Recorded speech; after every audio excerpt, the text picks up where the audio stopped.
ఈరోజు మన ఈ లోతైన విశ్లేషణలోకి స్వాగతం. మనం రోజు ఉదయం నిద్రలేచినప్పటి నుండి రాత్రి పడుకునే వరకు మనకు తెలియకుండానే ఎన్నో భౌతిక శాస్త్ర నియమాలను వాడుతుంటాం కదా. అవును, ఖచ్చితంగా వాడుతుంటాం. చాలా సాధారణ విషయాల్లో కూడా ఈ సైన్స్ దాగి ఉంటుంది. అదే మన ఉద్దేశం ఈరోజు. ఈ సంక్లిష్టమైన సూత్రాలను మన దగ్గర ఉన్న అద్భుతమైన సమాచార నిధి నుండి తీసుకొని వాటిని మన దైనందిన జీవితానికి ముడిపెట్టి చూడటం. అంటే ఒక రకంగా సైన్స్ అనేది కేవలం పుస్తకాల్లో ఉండే ఈక్వేషన్స్ మాత్రమే కాదు అని చెప్పడం అన్నమాట. కరెక్ట్. అది మన కళ్ళెదురుగా జరిగే ఒక అద్భుతం. ఈ ప్రయాణంలో మన చుట్టూ ఉన్న ఆ అదృశ్య శక్తుల గురించి లోతుగా చర్చిద్దాం.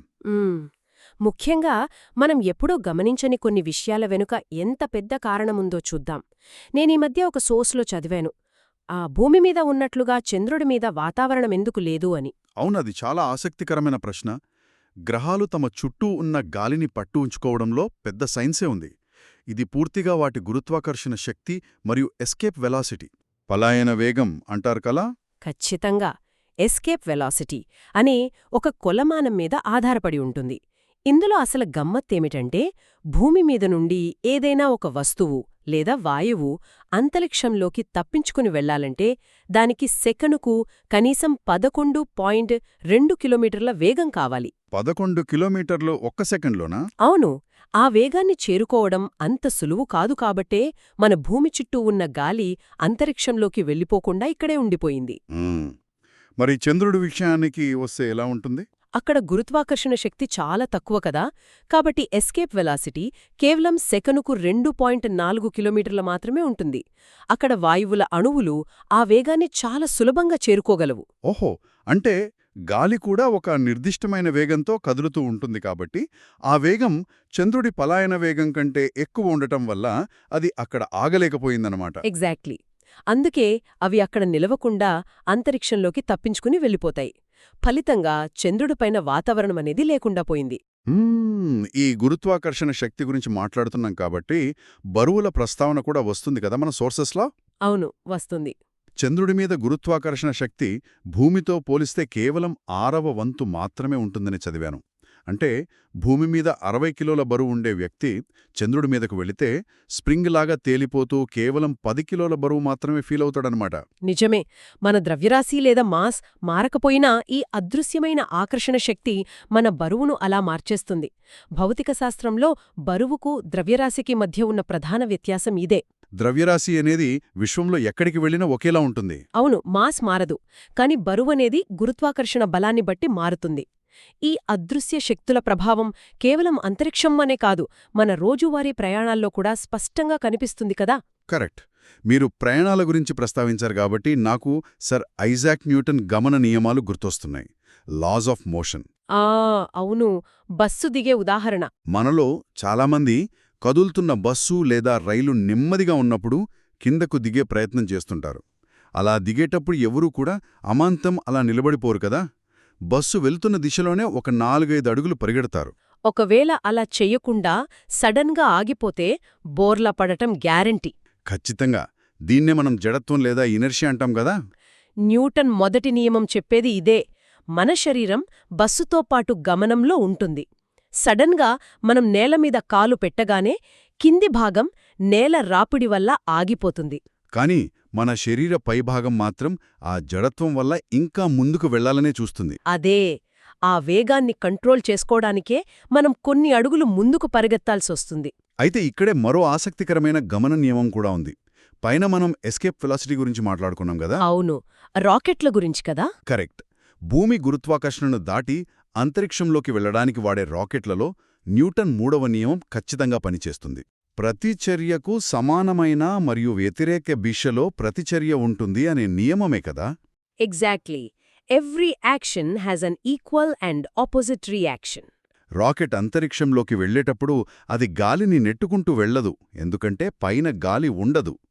ఆశ్చర్యకరమైన విషయమేమిటంటే రాకెట్ కింద నుండి ఇంధనం అత్యంత వేగంగా భారీ శక్తితో కిందివైపుకు వాయువులను వదులుతుంది. అవును, ఆ వాయువులు కిందికి తోసే బలానికి సమానమైన ప్రతిచర్య పైకి ఉంటుంది కాబట్టే రాకెట్ అంతరిక్షంలోకి శూన్యంలో కూడా సులభంగా దూసుకువెళ్తుంది. ఇది చాలా పవర్ఫుల్ ఉదాహరణ అసలు. ఇదే గమనానికి సంబంధించి వృత్తాకారంలో తిరిగే శక్తుల గురించి చూస్తే భౌతిక శాస్త్రం మన ఇళ్లల్లో కూడా ఎలా దాగి ఉందో అర్థమవుతుంది. మీరు కేంద్రాపగమ బలం లేదా సెంట్రిఫ్యూగల్ ఫోర్స్ గురించి చెబుతున్నారా? అవును, మనం రోజు వాడే వాషింగ్ మిషన్లో డ్రయర్ ఏ సూత్రం మీద పనిచేస్తుందో చాలామందికి తెలీదు. నేను చదివినప్పుడు ఆశ్చర్యపోయాను. అవును, డ్రయర్ తిరిగే విధానం చాలా ఇంట్రెస్టింగ్గా ఉంటుంది. వాషింగ్ మెషీన్ డ్రయర్ అత్యంత వేగంగా గుండ్రంగా తిరుగుతున్నప్పుడు ఆ తడిబట్టల్లో ఉన్న నీటి బిందువులు కేంద్రం నుండి బయటివైపుకు విసిరేయబడతాయి కదా. కరెక్ట్. ఆ డ్రయ్యర్కుండే చిన్న చిన్న రంధ్రాల గుండా నీరు బయటకు వెళ్ళిపోయి బట్టలు ఆరిపోతాయి. వృత్తాకార మార్గంలో తిరిగే వస్తువుల మీద పనిచేసే ఈ కేంద్రాపగమ బలమే పల్లెటూళ్లల్లో పాల నుండి క్రీమ్ను వేరుచేసే యంత్రాలలో కూడా వాడుతున్నారని తెలిసింది. అవును, పాలు వేగంగా తిరిగినప్పుడు బరువైన కణాలు బయటకు నెట్టబడి తేలికపాటి క్రీమ్ మధ్యలో చేరుకుంటుంది కదా. సాంద్రత ఆధారంగా వాటిని విడదీయడానికి ఈ సెంట్రిఫ్యూగల్ ఫోర్స్ అద్భుతంగా పనిచేస్తుంది. ఇదంతా కదిలే వస్తువుల గురించి. అయితే నీటిలో ఉండే వస్తువుల గురించి కూడా మన సోర్సెస్లో ఒక విచిత్రమైన సూత్రముంది. ఒక చిన్న ఇనుప మేకును నీటిలో వేస్తే వెంటనే మునిగిపోతుంది. కాని వేలాది టన్నుల బరువుండే అదే ఇనుముతో చేసిన భారీ కార్గో ఓడలు సముద్రం మీద ఠీవీగా తేలుతుంటాయి. కారణం ఆర్కిమిడీస్ సూత్రం అని మనం చదువుకుని ఉంటాం. అంటే ఒక వస్తువు నీటిలో తేలాలా లేదా మునగాలా అనేది దాని బరువు మీద మాత్రమే ఆధారపడి ఉండదు. అవును, అది ఎంత నీటిని పక్కకు నెడుతుంది అనే దానిపై ఆధారపడి ఉంటుంది కదా. డిస్ప్లేస్డ్ వాటర్ అంటారు. ఖచ్చితంగా. ఇనుప మేకు తన బరువు కంటే చాలా తక్కువ నీటిని పక్కకు నెడుతుంది. అందుకే దానిపై కింది నుండి పైకి నెట్టే ప్లవక బలం లేదా బోయన్సీ తక్కువగా ఉండి మునిగిపోతుంది. కాని ఓడను విశాలమైన ఆకారంలో లోపల ఖాళీగా ఉండేలా డిజైన్ చేస్తారు కదా. దీనివల్ల ఓడ తన బరువుకు సమానమైన లేదా అంతకంటే ఎక్కువ ఘనపరిమాణం ఉన్న నీటిని పక్కకు నెడుతుంది. ఎగ్జాక్ట్లీ. ఆ పక్కకు నెట్టబడిన నీరు అంతే బలాన్ని పైకి ప్రయోగిస్తుంది. అందుకే ఓడ తేల్తుంది. ఇక్కడొక ఫనీ విషయం కూడా ఉంది. మన సోర్సెస్ ప్రకారం సన్నగా ఉండే వ్యక్తి కంటే లావుగా ఉండే వ్యక్తి ఈత కొట్టడం చాలా సులువుగా నేర్చుకోగలడట. వినడానికి నవ్వొచ్చినా దీని వెనకున్న సైన్స్ కూడా ఇదేనంట. లావుగా ఉండే వ్యక్తుల శరీరంలో కొవ్వు శాతం ఎక్కువగా ఉంటుంది. కండరాలతో పోలిస్తే కొవ్వు సాంద్రత తక్కువ గదా. అవును, పైగా వారి శరీరం ఎక్కువ ఘనపరిమాణాన్ని ఆక్రమిస్తుంది కాబట్టి వారు నీటిలోకి దిగగానే ఎక్కువ నీటిని పక్కకు నెడతారు. తద్వారా వారు ఎక్కువ ప్లవక బలాన్ని పొంది చాలా సులభంగా నీటిపై తేలగలరు. సరే, నీటిలో తేలే విషయాలు పక్కన పెడితే గాలిలో ప్రయాణించే శబ్దాల గురించి మన దగ్గర ఉన్న డేటాలో ఒక ఇంట్రెస్టింగ్ పాయింట్ ఉంది. అవును, పొడిగాలి కంటే వానాకాలంలో ఉండే తేమతో కూడిన గాలిలో ధ్వని వేగం ఎక్కువగా ఉంటుందనే విషయం కదా. అవును, సాధారణంగా చూస్తే గాలిలో తేమ ఉంటే అది బరువుగా మారుతుంది, దాంట్లో శబ్దం నెమ్మదిగా వెళ్తుంది గదా అని ఎవరైనా అనుకుంటారు. కానీ దీని వెనుక ఉన్న సైన్స్ వేరేలా ఉందంటున్నారు. చాలామంది అలాగే ఊహిస్తారు. కానీ సైన్స్ ఇచ్చే వివరణ చూస్తే గాలిలో తేమ అంటే నీటి ఆవిరి చేరినప్పుడు ఆ వాయు మిశ్రమంలో మార్పులు వస్తాయి. ఎలాంటి మార్పులు? నీటి అణువుల మోలార్ ద్రవ్యరాశి గాలిలో ప్రధానంగా ఉండే ఆక్సిజన్ మరియు నైట్రోజన్ అణువుల కంటే తక్కువగా ఉంటుంది. తేమ పెరిగినప్పుడు ఈ తేలికపాటి నీటి అణువులు గాలిలో చేరి మొత్తం గాలి సాంద్రతను తగ్గిస్తాయి. ఓహో, అంటే డెన్సిటీ తగ్గుతుందన్నమాట. అవును, భౌతిక శాస్త్రం ప్రకారం సాంద్రత తక్కువగా ఉన్న యానకంలో ధ్వని తరంగాలు వేగంగా ప్రయాణిస్తాయి. అందుకే వర్షాకాలంలో దూరంగా వస్తున్న రైలు కూత కూడా మనకు చాలా స్పష్టంగా వేగంగా వినిపిస్తుంది. ఇది నిజంగా ఊహించని విషయం. సాంద్రత తగ్గడం వల్లే శబ్దం వేగంగా వస్తోందన్నమాట. ఇదే ధ్వని గురించి డాప్లర్ ఎఫెక్ట్ కూడా మన రోజువారీ జీవితంలో ఒక గొప్ప ఉదాహరణ. ఖచ్చితంగా. అంబులెన్స్ సైరన్ ఎగ్జాంపుల్ మనం రోజూ చూసేదే. రోడ్ మీద వెళుతున్నప్పుడు అంబులెన్స్ మన వైపు వస్తున్నప్పుడు దాని సైరన్ శబ్దం చాలా తీక్షణంగా, అంటే హై పిచ్లో వినిపిస్తుంది. కానీ అది మనల్ని దాటి దూరంగా వెళుతున్నప్పుడు ఆ సైరన్ శబ్దం మారిపోయి కొంచెం తగ్గినట్లుగా అనిపిస్తుంది. ధ్వని పుట్టే మూలానికి వినేవారికి మధ్య దూరం మారుతున్నప్పుడు శబ్దం ఇలా వేరుగా వినిపించడమే డాప్లర్ ఎఫెక్ట్ కదా. అవును, అంబులెన్స్ మన వైపు వస్తున్నప్పుడు అది విడుదల చేసే ధ్వని తరంగాలు గాలిలో కుదించబడతాయి. ఈ కుదింపు వల్ల తరంగ దైర్ఘ్యం అంటే వేవ్ లెంత్ తగ్గి ఫ్రీక్వెన్సీ పెరుగుతుంది. దగ్గరగా వస్తున్నాయా అని లెక్కించడానికి ఈ డాప్లర్ ఎఫెక్ట్ని శాస్త్రవేత్తలు వాడతారు. కాంతి గురించి మాట్లాడుతున్నాం కాబట్టి ఆకాశం ఎందుకు నీలం రంగులో ఉంటుంది, సూర్యాస్తమయం ఎందుకు ఎర్రగా ఉంటుంది అనే విషయాలు కూడా ఇక్కడే చర్చించుకోవాలి. సూర్యుడి నుండి వచ్చే తెల్లటి కాంతిలో 7 రంగులు ఉంటాయని మనకు తెలుసు. ఆ సూర్యరశ్మి మన భూమి వాతావరణంలోకి ప్రవేశించినప్పుడు గాలిలోని వాయువులు, ధూళిరేణువుల వల్ల ఆ కాంతి పరిక్షేపణం చెందుతుంది కదా. అవును, దాన్ని స్కాటరింగ్ ఆఫ్ లైట్ అంటారు. అంటే చెల్లాచెదురవుతుంది. నీలం రంగు కాంతి యొక్క తరంగదైర్ఘ్యం చాలా తక్కువగా ఉంటుంది కాబట్టి అది ఇతర రంగుల కంటే గాలిలోని రేణువులను తాకి ఎక్కువగా 4 వైపులా చెదిరిపోతుంది. ఆ చెదిరిపోయిన నీలం రంగు కాంతే మన కంటికి చేరుతుంది కాబట్టి ఆకాశం నీలంగా కనిపిస్తుంది. మరి సూర్యోదయం, సూర్యాస్తమయాల సమయంలో ఎర్రగా ఎందుకుంటుందంటే? ఆ సమయంలో సూర్యుడు దిగంతం దగ్గర అంటే హొరైజన్ దగ్గర ఉంటాడు. కరెక్ట్.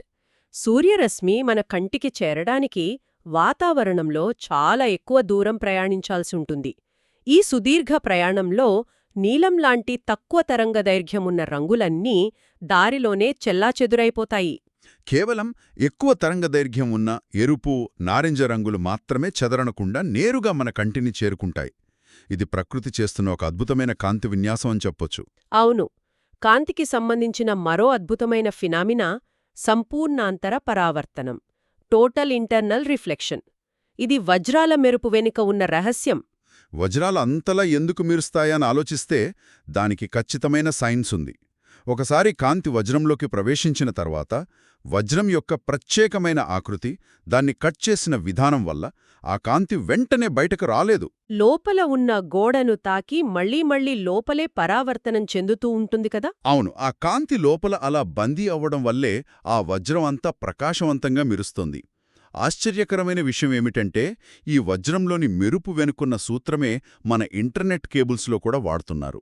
అత్యంత వేగవంతమైన ఇంటర్నెట్ అందించే ఆప్టికల్ ఫైబర్ కేబుల్స్ అచ్చం ఇదే సూత్రంపై పనిచేస్తాయి. ఈ కేబుల్స్ లోపల గాజు లేదా ప్లాస్టిక్తో చేసిన సన్నని ట్యూబ్ ఉంటుంది. డేటాను కాంతి రూపంలో ఈ ట్యూబ్లోకి పంపినప్పుడు ఆ కాంతి ట్యూబ్ గోడలకు తగిలి సంపూర్ణాంతర పరావర్తనం చెందుతుంది. ఎక్కడా బయటకు లీక్ అవ్వకుండా, ఏమాత్రం శక్తిని కోల్పోకుండా వేగంగా గమ్యాన్ని చేరుకుంటుంది. అందుకే ఆప్టికల్ ఫైబర్లో డేటా ట్రాన్స్ఫర్ అనేది కాంతి వేగంతో జరుగుతుంది. కరెక్ట్. ఇక కాంతి పరావర్తనం గురించి మాట్లాడుతున్నప్పుడు అద్దాలు, ముఖ్యంగా దర్పణాలు గురించి కూడా తెలుసుకోవాలి. మన కార్లు, బైకులకుండే రియర్వ్యూ మిర్రర్స్ ఎప్పుడూ కుంభాకార దర్పణాలుగా అంటే కాన్వెక్స్ మిర్రర్స్గా ఉంటాయి. ఎందుకు అని చాలామందికి డౌట్ వస్తోంది. ఎందుకంటే కుంభాకార దర్పణాలు మధ్యలో ఉబ్బి ఉండి ఎల్లప్పుడూ నిటారుగా ఉండే ప్రతిబింబాన్నిస్తాయి. డ్రైవింగ్ చేసేటప్పుడు వెనుక ఏమేమొస్తున్నాయో మొత్తం కనిపించడం ముఖ్యం కాబట్టి ఇవి వెనుకున్న చాలా పెద్ద ప్రాంతాన్ని చిన్నదిగా చేసి ఆ చిన్న అద్దంలో ఇమిడేలా చూపిస్తాయి. సాధారణ అద్దం వాడితే ఆ వెనుక ఉన్న విశాలమైన ప్రాంతం మనకు కనిపించదు. ఈ అద్దాల సూత్రాలే మన కంటిచూపు సమస్యలను సరిచేయడంలో కూడా వాడతాం కదా. ఖచ్చితంగా. దగ్గరి వస్తువులు కనిపించి దూరం వస్తువులు కనిపించకపోతే దాన్ని మయోపియా అంటారు. కాంతిరేఖలు రెటీనా మీద కాకుండా ముందే కేంద్రీకృతమవడం వల్ల ఇలా జరుగుతుంది. దీన్ని సరిచేయడానికి పుటాకార లేదా కాన్కేవ్ కటకాలను వాడతారు. ఇవి కాంతిని వికేంద్రీకరించి కరెక్ట్గా రెటీనా మీద పడేలా చేస్తాయి. అదే దూరం వస్తువులు కనిపించి దగ్గరివి కనిపించకపోతే అది హైపర్మెట్రోపియా. దీనికి కాంతిని కేంద్రీకరించే కుంభాకార కటకాలను వాడతారు. ఇప్పటివరకు మనం కాంతి, ధ్వని లాంటి మనకు అనుభవంలో ఉన్న విషయాల గురించి చర్చించాం. కానీ మన సోర్సెస్లో అణువుల స్థాయిలో జరిగే విపరీత శక్తుల గురించి కూడా ఒక అద్భుతమైన విభాగముంది. అవును, ఇది వినడానికి సైన్స్ ఫిక్షన్ మూవీలా అనిపిస్తోంది, కానీ ఇది పచ్చి నిజం. అణువిచ్చిత్తి మరియు అణు సంలీనం, న్యూక్లియర్ ఫిజన్ అండ్ ఫ్యూజన్. ఇవి విపరీతమైన ఉష్ణోగ్రతలకు, శక్తులకు సంబంధించినవి. రెండో ప్రపంచ యుద్ధంలో వాడిన అణుబాంబు అణు విచ్ఛిత్తి అనే సూత్రంపై ఆధారపడి పనిచేస్తుంది. అంటే యురేనియం లాంటి ఒక పెద్ద బరువైన అణువు 2 చిన్న అణువులుగా విడిపోయి ఆ విచ్ఛిన్నమయ్యే క్రమంలో అపారమైన శక్తిని విడుదల చేస్తుంది. కానీ హైడ్రోజన్ బాంబు విషయానికి వస్తే అది అణుబాంబు కంటే 1000 రెట్లు ఎక్కువ శక్తివంతమైనది. ఎందుకంటే అది దానికి పూర్తి వ్యతిరేకమైన అణు సంలీనం లేదా న్యూక్లియర్ ఫ్యూజన్పై ఆధారపడి ఉంటుంది. ఫ్యూజన్ లేదా సంలీనం అంటే హైడ్రోజన్ లాంటి 2 తేలికపాటి అణువులు కలిసిపోయి ఒక పెద్ద అణువుగా మారడం కదా. ఫ్యూజన్ అనేది విచ్ఛిత్తి కంటే ఎన్నో రెట్లు ఎక్కువ శక్తిని విడుదల చేస్తుంది. మన సూర్యుడిలో నిరంతరం జరిగేది ఇదే. సూర్యుడంత ప్రకాశవంతంగా, అంత వేడిగా ఉండటానికి కారణం ఆ అణు సంలీనమే. అయితే ఈ ప్రక్రియ భూమి మీద జరగాలంటే కోట్లాది డిగ్రీల ఉష్ణోగ్రత అవసరం కదా? అవును. అందుకే ఫ్యూజన్ను నియంత్రించి కరెంటు తయారు చేయడం మనకు ఇంకా సాధ్యపడలేదు. ప్రస్తుతం మనం న్యూక్లియర్ రియాక్టర్లలో అణు విచ్ఛిత్తి ద్వారానే విద్యుత్ను తయారు చేస్తున్నాం. అయితే ఇక్కడ ఒక ఆసక్తికరమైన ప్రశ్న వస్తుంది. ఒకే సూత్రంతో అణుబాంబు పేలుతోంది, అదే సూత్రంతో రియాక్టర్లలో కరెంటు ఉత్పత్తి అవుతోంది. మరి రియాక్టర్లు బాంబుల్లా ఎందుకు పేలిపోవు?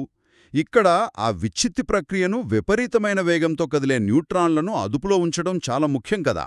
అందుకే రియాక్టర్లలో మోడరేటర్లు అనే పదార్థాలను వాడతారు. అణువు విడిపోయినప్పుడు పుట్టుకొచ్చే న్యూట్రాన్లు అత్యంత వేగంగా ప్రయాణిస్తాయి. ఆ వేగాన్ని అలాగే వదిలేస్తే గొలుసుకట్టు చర్య అంటే చైన్ రియాక్షన్ జరిగి రియాక్టర్ పేలిపోతుంది. ఆ న్యూట్రాన్ల వేగాన్ని తగ్గించడానికి హెవీ వాటర్ లేదా గ్రాఫైట్ కడ్డీలను మోడరేటర్లుగా ఉపయోగిస్తారన్నమాట. ఇవి న్యూట్రాన్ల వేగాన్ని నియంత్రించి అణు ప్రతిచర్య ఒక స్థిరమైన స్థాయిలో జరిగేలా చూస్తాయి. ఇలా విపరీతమైన ఉష్ణోగ్రతల గురించి మాట్లాడుతున్నాం కాబట్టి నీటికి ఉన్న ఒక వింత లక్షణం గురించి తప్పక చెప్పుకోవాలి. నీటి అసాధారణ వ్యాకోచం, అనామలస్ ఎక్స్పాన్షన్ ఆఫ్ వాటర్. ఇది ప్రకృతిలో ఎంత అద్భుతమైన ఫినామినా అంటే, సాధారణంగా ఏదైనా ద్రవ పదార్థాన్ని వేడి చేస్తే అది వ్యాకోచిస్తుంది, చల్లారిస్తే సంకోచిస్తుంది. కాని నీరు చాలా విచిత్రంగా ప్రవర్తిస్తుంది కదా. 0 డిగ్రీల వద్ద ఉన్న మంచు నీరుగా మారిన తర్వాత దాన్ని వేడి చేస్తే 4 డిగ్రీల సెల్సియస్ వచ్చే వరకు అది వ్యాకోచించడానికి బదులు సంకోచిస్తోంది, అంటే దగ్గరకవుతుంది. సరిగ్గా 4 డిగ్రీల వద్ద నీటి ఘనపరిమాణం కనిష్టంగా ఉంటుంది, సాంద్రత అత్యధికంగా ఉంటుంది. నీటికున్న ఈ విచిత్రమైన లక్షణం ఎంత అద్భుతమంటే, దీనివల్లే చలిదేశాల్లో జీవరాశులు బతకగలుగుతున్నాయి. దీన్ని అన్వయించి చూస్తే ప్రకృతి గొప్పతనం అర్థమవుతుంది. విపరీతమైన చలికాలంలో సరస్సులు, నదులు గడ్డకడుతున్నప్పుడు వాతావరణం ఉష్ణోగ్రత తగ్గినా నీటి సాంద్రత 4 డిగ్రీల దగ్గర ఎక్కువగా ఉంటుంది కాబట్టి ఆ 4 డిగ్రీల నీరు బరువుగా మారి అడుగు భాగానికి వెళ్ళిపోతుంది. 0 డిగ్రీల మంచు తేలికగా ఉంటుంది కాబట్టి అది పైన తేలుతూ ఉంటుంది. ఆ పైనున్న మంచు ఒక దుప్పటిలా పనిచేసి బయట ఉన్న చలి లోపలికి వెళ్లకుండా అడ్డుకుంటుంది. దీనివల్లే చలిదేశాల్లో నదులు పైన మాత్రమే గడ్డకట్టి నీటి అడుగున ఉన్న చేపలు, ఇతర జలచరాలు వెచ్చని నీటిలో ప్రాణాలతో బతకగలుగుతున్నాయి. నీటికి గనక ఈ అసాధారణ వ్యాకోచమనే గుణం లేకపోతే నదులన్నీ అడుగునుండి పైకి గడ్డకట్టిపోయి జలచరాలు ఎప్పుడూ అంతరించిపోయేవి. మనిషి తన మేధస్సును ఉపయోగించి ఎంత సైన్స్ను అర్థం చేసుకున్నా ప్రకృతి తనని తాను కాపాడుకోవడానికి వాడుకునే సైన్స్ అంతకు మించి ఉంటుందని ఇది నిరూపిస్తోంది. సరే, ఇప్పుడు ఈ అద్భుతాలను, మన చుట్టూ ఉన్న ప్రపంచాన్ని కొలవడానికి మనం వాడే పద్ధతుల గురించి చర్చిద్దాం. మనం చిన్నప్పుడు మన ఇళ్లలో వాడిన పాతకాలం పసుపురంగు కరెంటు బల్బులు కిందపడి పగిలితే పెద్ద టప్మని షాక్వేవ్ లాంటి శబ్దం వస్తుంది కదా. అవును, వస్తోంది. ఎలక్ట్రిక్ బల్బులో ఏమీ ఉండదు కదా, అయినా అంత శబ్దం ఎందుకొస్తుంది అని నేను ఆశ్చర్యపోయేవాణ్ణి. ఆ బల్బు లోపల గాలి ఉండదు కాబట్టే ఆ శబ్దం వస్తుంది. టంగ్స్టన్ ఫిలమెంట్ కాలిపోకుండా ఉండటం కోసం బల్బు లోపల ఉన్న గాలిని మొత్తం తీసేసి శూన్యాన్ని సృష్టిస్తారు, లేదా ఆర్గన్ లాంటి జడవాయువును తక్కువ పీడనంతో నింపుతారు. బల్బు పగిలిన వెంటనే లోపలున్న ఆ ఖాళీ ప్రదేశాన్ని భర్తీ చేయడానికి బయట సాధారణ వాతావరణ పీడనంతో ఉన్న గాలి అన్ని వైపులా నుండి ఒక్కసారిగా అత్యంత వేగంగా లోపలికి దూసుకొస్తుంది. ఆ గాలి అణువులన్నీ ఒకేసారి ఢీకొనటం వల్లే ఆ భయంకరమైన శబ్దం పుడుతుంది. చిన్న బల్బులో ఉండే శూన్యమే అంత పెద్ద శబ్దాన్ని సృష్టించగలిగితే ఇక భూమి చుట్టూ ఉన్న అయస్కాంత క్షేత్రం గురించి కూడా మనం మాట్లాడుకోవాలి. మనం వాడే కంపాస్ ఎప్పుడూ ఉత్తర దిశను ఎందుకు చూపిస్తుంది అనేదానికి మన సోర్సెస్లో ఒక ఆసక్తికరమైన సమాధానముంది. భూమి ఒక పెద్ద అయస్కాంతంలా పనిచేస్తుందని మనందరికీ తెలుసు. కాని ఇక్కడ భూమికున్న అయస్కాంత క్షేత్రం ధృవాలు భౌగోళిక ధృవాలకు వ్యతిరేకంగా ఉంటాయట. అవును, అయస్కాంతాల్లో ఎప్పుడూ వ్యతిరేక ధృవాలు ఆకర్షించుకుంటాయి. నార్త్ సౌత్ను ఆకర్షిస్తుంది. మనం మ్యాపుల్లో చూసే భూమి యొక్క భౌగోళిక ఉత్తర ధృవం వైపు, భూమి లోపల ఉన్న అయస్కాంతం యొక్క దక్షిణ ధృవం ఉంటుంది. అందుకే మన చేతిలో ఉన్న కంపాస్లోని నార్త్ సూచిక ఎప్పుడూ ఆ దిశగా ఆకర్షించబడి మనకు భౌగోళిక ఉత్తరాన్ని చూపిస్తుంది. భూమి లోపల తిరుగుతున్న ద్రవ ఇనుము, నికెల్ లాంటి లోహాల వల్లే ఈ అద్భుతమైన డైనమో ఎఫెక్ట్ పుట్టుకొస్తోంది. స్ఫిగ్మోమానోమీటర్. అందులో పీడనాన్ని పాదరసంతో కొలుస్తారు కదా. అవును. అలాగే సముద్రపు లోతును కొలవడానికి సోనార్ను వాడతారు. Sound, navigation and ranging. ఈ సోనార్ నీటిలో అల్ట్రాసానిక్ సౌండ్ వేవ్స్ను పంపి అవి సముద్రపు అడుగుభాగానికి లేదా శత్రువుల జలాంతర్గాములకు తగిలి వెనక్కి రావడానికి పట్టే సమయాన్ని బట్టి దూరాన్ని లెక్కిస్తుంది. నీటిలో రేడియో తరంగాలు సరిగ్గా ప్రయాణించలేవు కాబట్టే ఇక్కడ సౌండ్ వేవ్స్ వాడతారు. అదే గాల్లో ప్రయాణించే విమానాలను గుర్తించడానికి రేడార్ వాడతారు. Radio detection and ranging. గాలిలో రేడియో లేదా మైక్రోవేవ్స్ అద్భుతంగా ప్రయాణిస్తాయి కాబట్టి వాటిని ప్రసారం చేసి అవి విమానాలకు తగిలి వెనక్కి వచ్చే సిగ్నల్స్ని బట్టి వాటి వేగాన్ని, దూరాన్ని ఖచ్చితంగా గుర్తిస్తారు. ఇక చాలా దూరంగా ఉన్న వస్తువులను స్పష్టంగా చూడటానికి బైనాక్యులర్ వాడతాం. అయితే టెలిస్కోప్ విషయానికొస్తే అది మరింత అద్భుతం. ఆధునిక టెలిస్కోపులు కేవలం దగ్గరగా చూపించడమే కాదు, అంతరిక్షంలో బిలియన్ల కాంతి సంవత్సరాల దూరంలో ఉన్న నక్షత్రాలు విడుదల చేసిన పురాతన కాంతిని సేకరించడానికి భారీ కుంభాకార దర్పణాలను ఉపయోగిస్తాయి. అవి ఆ కాంతిని ఒకచోట కేంద్రీకరించి మనకు బ్రహ్మాండమైన విశ్వాన్ని కళ్లముందుంచుతాయి. అణువుల పరిమాణాన్ని కొలిచే యాంగ్స్ట్రామ్స్ దగ్గర్నుండి విశ్వాన్ని కొలిచే కాంతి సంవత్సరాల వరకు మానవుడు తన అవగాహనను పెంచుకోవడానికి ఎన్నో పరికరాలను కనిపెట్టాడు. నిజమే. ఈరోజు మనం ఈ సోర్సెస్ ద్వారా చేసిన ఈ లోతైన విశ్లేషణను ఒకసారి చూసుకుంటే మన పడకగదిలోని బల్బు నుండి వాషింగ్ మెషీన్, సముద్రంలో తేలే ఓడల వరకు, అలాగే గ్రహాలను తనలో పట్టి ఉంచే గురుత్వాకర్షణ దగ్గర నుండి టెలిస్కోపులకు చిక్కే సుదూర కాంతి వరకు ప్రతిదాని వెనుక ఒక నిర్దిష్టమైన, ఖచ్చితమైన భౌతిక శాస్త్రం దాగి ఉందని స్పష్టమవుతోంది. ఇదంతా చూస్తుంటే నాకొక కొత్త ఆలోచన వస్తోంది. మనకు తెలిసిన కొలమానాలతో యాంగ్స్ట్రామ్స్ అని, కాంతి సంవత్సరాలు అని ఈ విశ్వాన్ని కొలుస్తున్నాం. రాడార్లు, సోనార్లు అని కనిపెట్టాం. కాని ఈ సాధనాలకు చిక్కని, మన పరికరాలకు ఏమాత్రం అర్థం కాని డార్క్ మ్యాటర్, డార్క్ ఎనర్జీ లాంటి అదృశ్య శక్తులు ఈ విశ్వంలో ఇంకా ఎన్నో దాగి ఉన్నాయి. ఖచ్చితంగా ఉన్నాయి. వాటి గురించి మనకు తెలిసింది చాలా తక్కువే. అవును. ఒకవేళ భవిష్యత్తులో ఆ అదృశ్య ప్రపంచాన్ని కొలవాల్సొస్తే, అర్థం చేసుకోవాల్సొస్తే మనం ఈరోజు వాడుతున్న కొలమానాలు సరిపోవు కదా. వాటిని పసిగట్టడానికి మనకు ఎలాంటి కొత్త పరికరాలు, ఎలాంటి సరికొత్త కొలమానాలు అవసరమవుతాయో ఒకసారి ఊహించుకోండి. ఎప్పటికైనా మనిషి ఆ కొత్త కొలమానాలను కనుక్కోగలడా? అది కాలమే నిర్ణయిస్తుంది. ఆలోచించండి. మళ్ళీ మరో అద్భుతమైన విశ్లేషణతో కలుద్దాం. అప్పటి వరకు సెలవు.